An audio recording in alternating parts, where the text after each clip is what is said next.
તાપી જિલ્લાના ઉચ્છલ તાલુકામાં કાયદો અને વ્યવસ્થા લીરેલેરા ઉડતા જોવા મળી રહ્યા છે. ખાસ કરી નારણપુર ગામમાં સટ્ટા અને જૂટીના અલગ અલગ બજારોનું સામ્રાજ્ય ફેલાયું છે.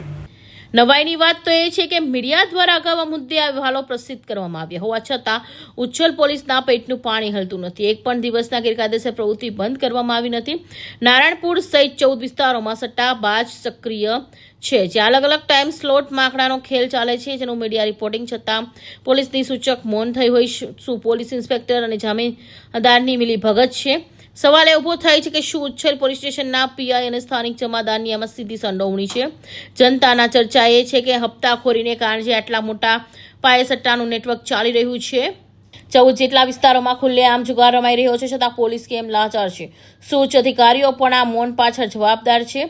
જો મીડિયાના અહેવાલ પછી પણ કાર્યવાહી ન થતી હોય તો શું ગુનેગારને પોલીસનો જરાય ડર નથી રહ્યો? સ્થાનિક લોકો હવે ઉચ્ચ પોલીસ અધિકારીઓ પાસે આશા રાખી રહ્યા છે કે ઉચ્છલ પોલીસની નિષ્ક્રિયતાને સામે તપાસ થાય અને આ સટ્ટાના સામ્રાજ્યનો અંત આવે.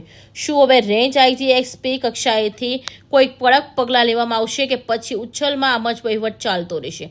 સાદિક પઠાણ, હિન્દ ટીવી ન્યૂઝ, ઉચ્છલ, તાપી.